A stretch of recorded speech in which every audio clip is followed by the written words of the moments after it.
Paix sur vous tous les frères et sœurs. Aujourd'hui, on va parler ensemble des hadiths qui parlent du Coran et qui déclarent que certains versets ont été supprimés, comme on va le voir dans les hadiths, etc. Donc du coup, ce sont des hadiths qui, au final, mettent le doute sur le livre du Seigneur. Donc ça, c'est grave. Donc on va commencer tout de suite par El Muwatta. D'accord, à cette édition Maison des Nour. Page 240, hadith numéro 17, c'est à propos de ce chapitre chelou, à propos de l'allaitement de l'adulte. Même s'il y a aussi par rapport à l'allaitement de l'enfant, dont le Seigneur parle bien entendu dans le Coran, il n'y a aucun problème. J'invite à tout le monde à revoir les versets sur l'allaitement. Donc, Aïcha, l'épouse du prophète, selon l'histoire officielle, disait « Parmi ce qui a été révélé dans le Coran, il y avait... » Ça c'est entre crochets. 10 allaitements avérés rendent illicite. Puis, cela a été abrogé par, entre crochets, 5 avérés. À la mort du messager de Dieu, ces mots faisaient partie de ce que l'on récitait du Coran. D'accord? Malik, donc l'auteur de ce livre, du Muwatta, déclare « Ce n'est pas la pratique que l'on suit ». Donc déjà, ça commence particulièrement... Peut-être, après, si j'ai le courage, on va revenir encore une fois sur l'allaitement de l'adulte qu'il y a justement dans ce fameux chapitre. On va aller tout de suite dans Muslim en PDF. Donc, dans Muslim en PDF, tu le vois écrit là-haut, donc un hadith qu'on attribue à Omar ibn al-Khattab, qui a dit ou qui aurait dit, selon l'histoire officielle, comme d'habitude, Allah envoya Mohammed avec la vérité, il lui révéla le livre, et parmi les versets qui lui furent révélés, il y avait le verset relatif à la lapidation.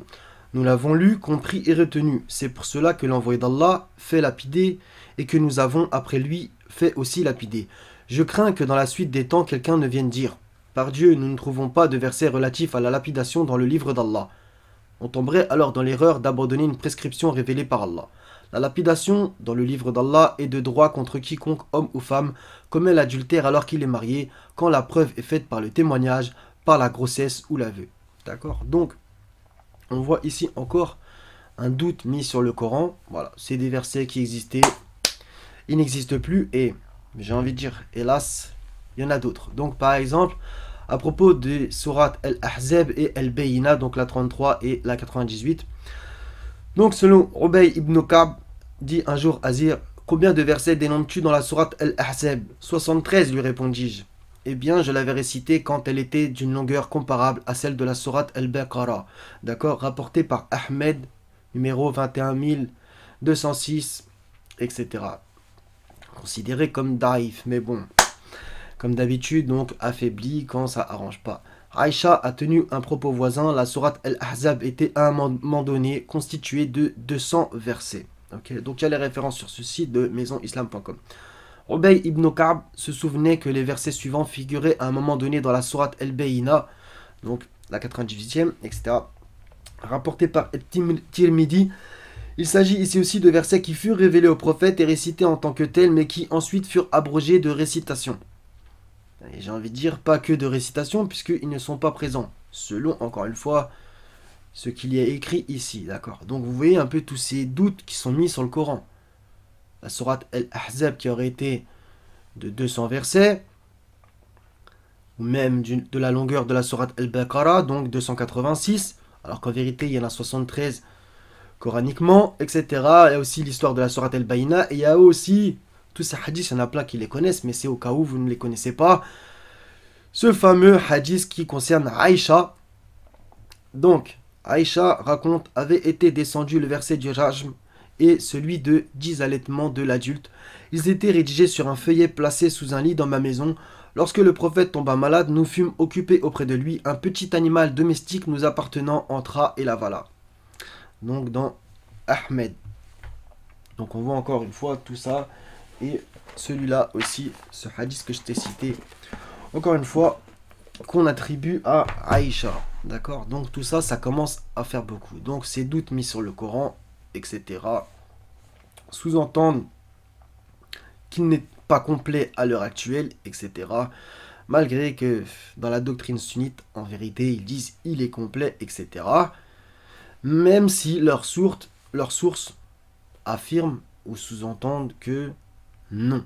Donc on voit un petit peu les contradictions encore une fois, et ça peut être grave et dangereux au final. Donc, par exemple, au niveau de l'allaitement, tu as plein de versets, 2, 233, 4, 23, 22, 2, 28, 7, 65, 6, etc. D'accord, par exemple. À toi de les relire. Donc ça aussi, j'ai envie d'en parler, c'est par rapport à la mise à l'écrit du Coran. Donc qui l'a mis par écrit? Donc la tradition te dit c'est les compagnons, c'est eux qui t'ont rapporté le Coran, c'est eux qui t'ont rapporté les hadiths, grosso modo. Voilà. Est-ce que c'est une vérité coranique? Non, ça encore une fois, c'est une affirmation hadithiste. Voilà, ils ont fait comme si, ça t'est parvenu, la chaîne de transmission, etc.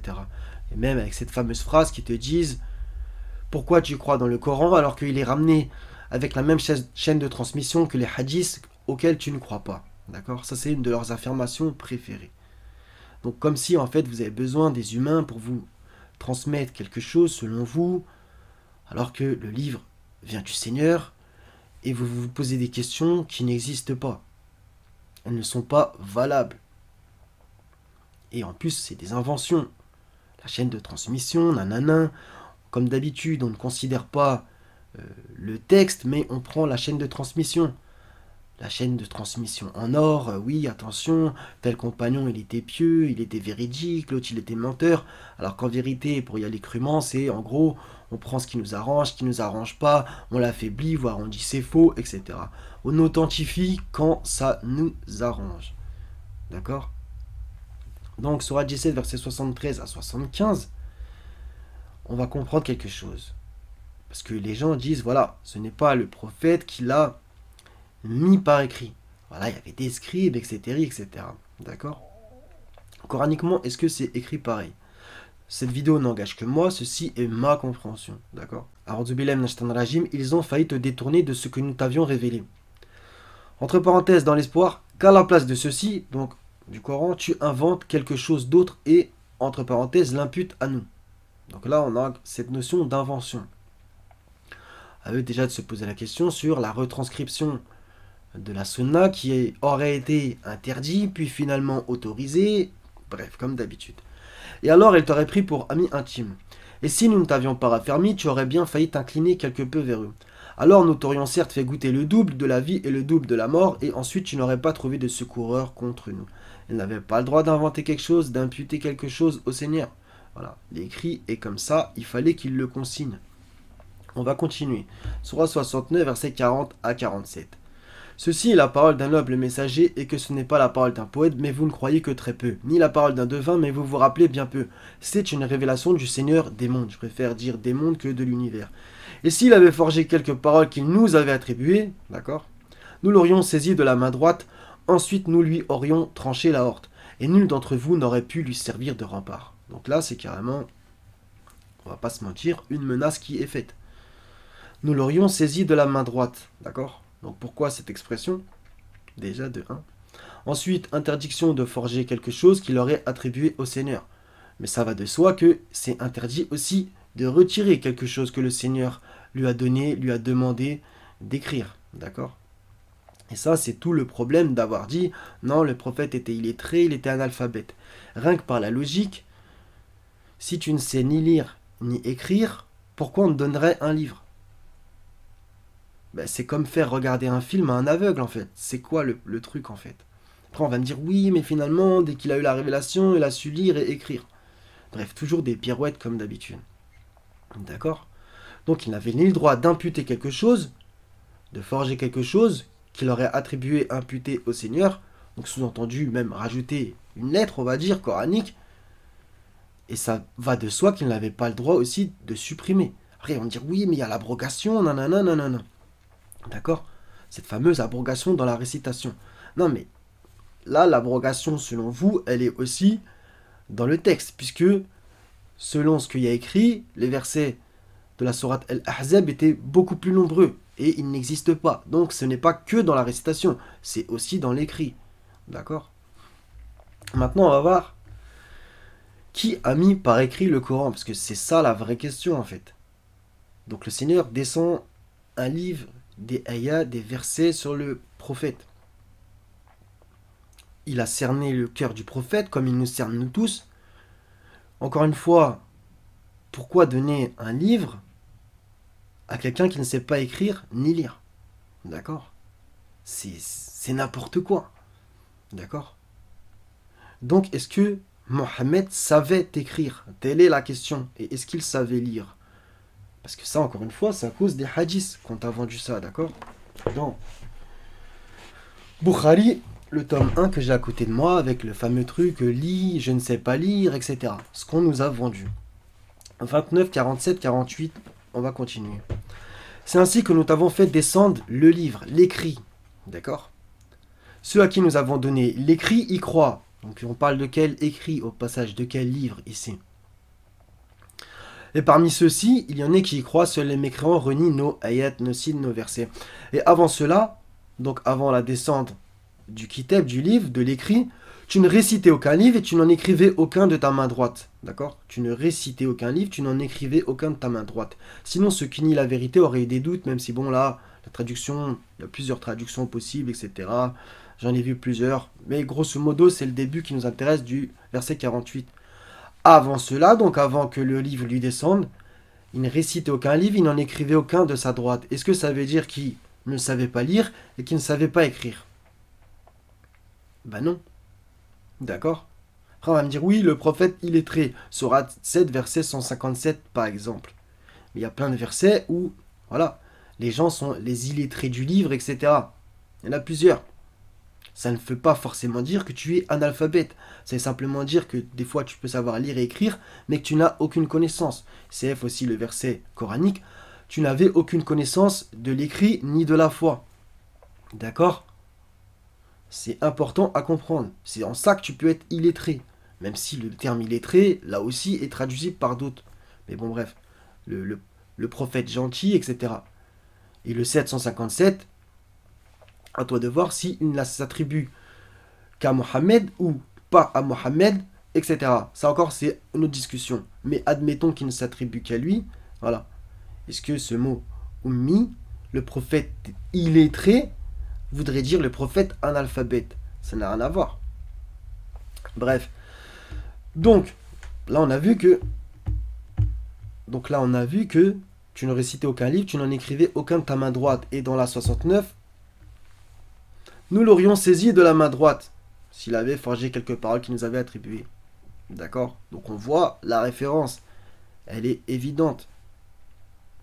Donc le prophète savait lire et écrire. Et c'est lui-même qui a consigné le livre. Et même, d'une façon logique, avec du bon sens, encore une fois, imagine que toi, Dieu t'aurait donné cette mission. Mais t'en aurais pas dormi jour et nuit. Et t'aurais consigné les choses. En espérant ne faire aucune faute. En le priant, en disant purée, j'espère que je vais faire aucune faute en consignant. Comment ça, t'aurais laissé les autres le faire après ta mort? Sous-entendu, il n'a pas été au bout de la mission. Non, mais c'est grâce aux compagnons, nanana. Et encore une fois, sur cette histoire officielle qu'on nous raconte, voilà, c'est toujours en fait dans les hadiths, il y a cette volonté de presque d'idolâtrie, voire même d'une manière claire d'idolâtrie de Mohammed, c'est le meilleur des hommes, etc. Nanana. Il y a aussi cette volonté de lui cracher dessus, comme par exemple plein de hadiths que j'ai déjà cités, où un enfant vient, il lui urine dessus, ou soi-disant on l'aurait vu en train de faire ses besoins sur 2 briques, etc. Voilà, bref, en fait, dans un sens, il est idolâtré, dans l'autre, on lui crache dessus, dans l'un, il a tout fait, il a eu tous les miracles. Dans l'autre, il a même pas lui-même consigné le Coran par écrit et il ne l'a pas terminé avant de partir de ce monde. C'est toujours, il y a à boire et à manger. C'est le cas de le dire, ok? Et à force, ça fait mal à la tête à tout le monde. Donc grosso modo, ils te disent qu'il y a des versets qui n'existent plus. Après, ils te disent que le prophète était illettré, c'est pas lui qui l'a consigné par écrit, etc., etc. Il était un alphabète, grosso modo. Ok? Sans compter ces autres hadiths, etc., comme je t'ai récité. D'accord? Ces mots faisaient partie de ce que l'on récitait du Coran. Et maintenant, ça n'existe plus. D'accord? Donc, tous les doutes mis sur le Coran. Nul ne peut changer les paroles d'Allah. Nul ne peut changer ses paroles. Nul ne peut modifier ses paroles. Ça, c'est des versets. Nul ne peut modifier ses paroles. Et même évangéliquement, même s'il y en a qui vont hurler, Jésus a dit, l'écriture ne peut être anéantie. Elle ne peut pas être anéantie, d'accord? Voilà. Même si ils ont détourné le sens des mots, etc., comme dans plusieurs versets. Ils détournent le sens des mots une fois bien établi, etc. Ça, c'est autre chose. L'écrit et l'écrit. Ensuite, la traduction, la compréhension, l'interprétation, la manipulation des textes par les hommes en est une autre. Voilà. Il faut bien comprendre cela. J'espère avoir été clair par la grâce de Dieu. Maintenant, on va continuer avec un petit autre hadith, par exemple, à propos de l'allaitement, vu qu'on était dans le chapitre. Donc, dans Muwatta, volume 2. Donc, on va se lire un petit hadith, donc de l'allaitement de l'adulte, etc. Au hadith 12 à la page 237, donc dans Muwatta, volume 2. C'est un super long hadith, on va pas se mentir. Donc, je vais t'en lire une partie. Aïcha, la mère des croyants, recourut à cette solution quand elle désirait qu'un homme entre chez elle. Sous-entendu, allaiter, d'accord? C'est ainsi qu'elle demanda à sa sœur Kulthum bin Abi Bakr as-Siddiq et les filles de son frère d'allaiter les hommes qu'elle souhaitait voir chez elle. En revanche, les autres épouses du prophète refusaient de recevoir chez elles tout homme ayant été allaité de cette façon. Elle arguait: non, par Dieu, nous pensons que cet ordre que le messager de Dieu a donné à Salha bint Suhail n'était qu'une autorisation de sa part pour allaiter Salim uniquement. Non, par Dieu, aucun homme allaité de cette façon n'entrera chez nous. Telle était la position des épouses du prophète concernant l'allaitement de l'adulte. D'accord? Donc Salim avec Aïcha, etc. Et c'est justement écrit dans les hadiths d'avant. Il faut aussi avoir l'honnêteté de le reconnaître. D'accord? Donc ce fameux allaitement de l'adulte. Et on va continuer par ce hadith qui est dans Muslim. D'après Aïcha, que tu vois ici à l'écran, Salha bin Suhail vient dire au prophète, encore une fois c'est une histoire officielle: ô envoyé d'Allah, je remarque les signes du mécontentement sur la figure de Abu Hudayfa, sous-entendu mon époux, de la présence fréquente de Salim, son allié, chez nous.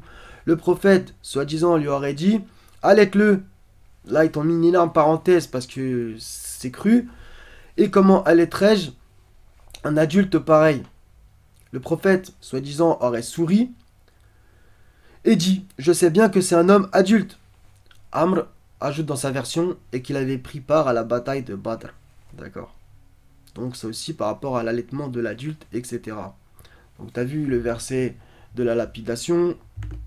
Tu as vu aussi par rapport aux sourates 33 et 98. Et par rapport aussi le feuillet de Aïcha, soi-disant, où un petit animal domestique nous appartenant entra à la valeur. Sous-entendu, un verset ou plusieurs versets coraniques. D'accord. Voilà, donc c'est grave au final tout ça. Et j'avais envie de t'en parler. Voilà, donc à chacun de méditer là-dessus. Et que le Seigneur nous facilite. Paix et bénédiction sur vous les frères et sœurs. À la prochaine si Dieu veut. Paix sur vous tous.